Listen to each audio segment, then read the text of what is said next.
Hello beauties, welcome and welcome back to my channel. It is nice to have you here once more again.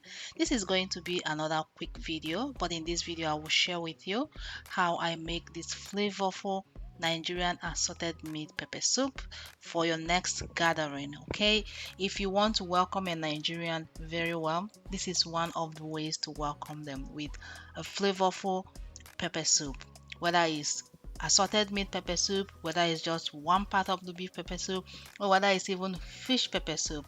So because this is an assorted meat, I am using 4 different parts of beef. So beef is what I'm using today.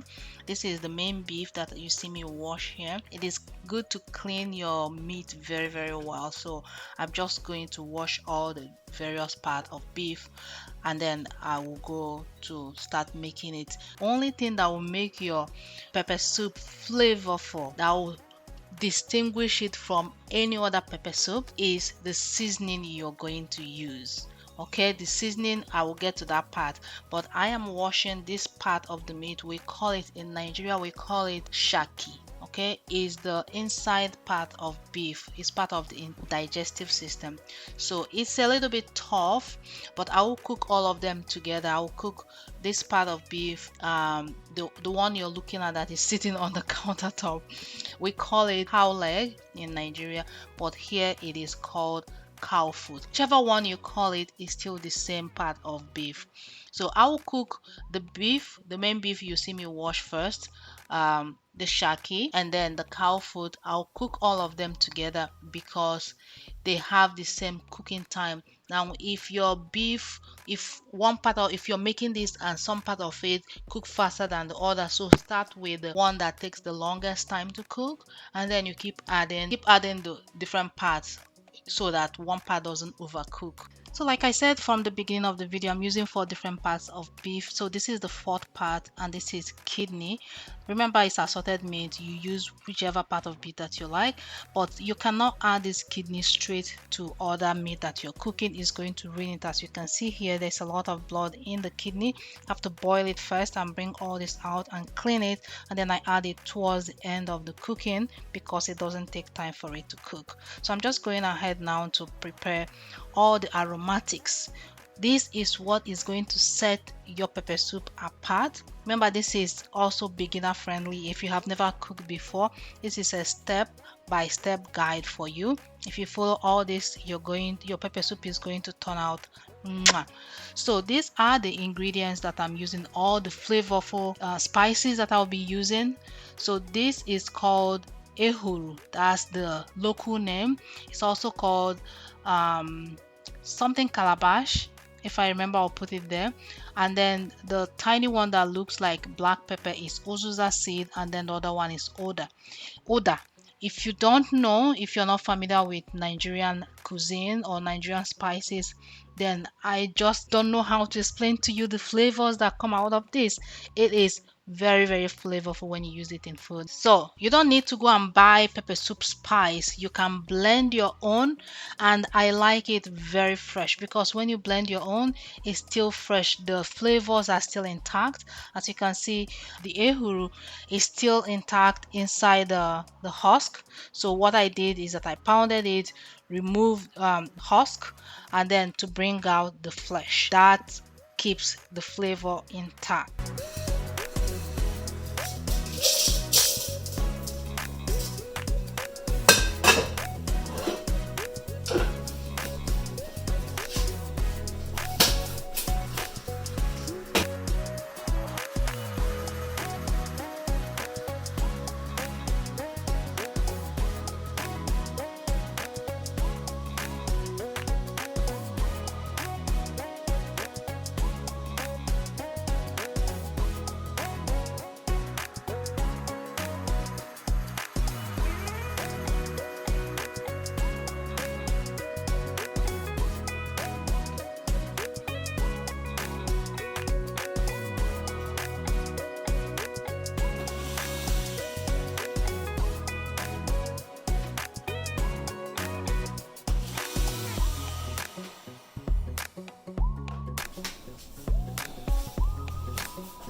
combining everything together with the meat, the spices, I'm adding seasoning cube, 2 seasoning cube, and this is paprika to give it that nice red color. Not too red, but a little bit of nice red color. And this is just salt to season it very well. This is what, when you cook this, your whole house will be smell. Even your neighbors will know that you're cooking something, okay? Everybody will envy you, okay? So that's all. Once you combine everything together, you add water and you let it simmer. You let it cook on a medium heat until it is tender.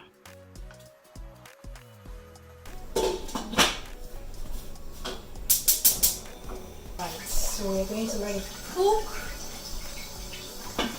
until it comes to nice tenderness. What are you putting here to do? Huh? Yeah. It is always important to use fresh scent leaf in your pepper soup and all that food that we cook with scent leaf. Now, scent leaf looks similar to mint, but it is different. So please don't use mint. It's not the same thing as mint. So because I don't have the fresh one, I've gone ahead to add the dried one. I soak it, wash it, and add it. It's going to add a bit more flavor. It's not as flavorful as the fresh one, but you're gonna make do with what you have.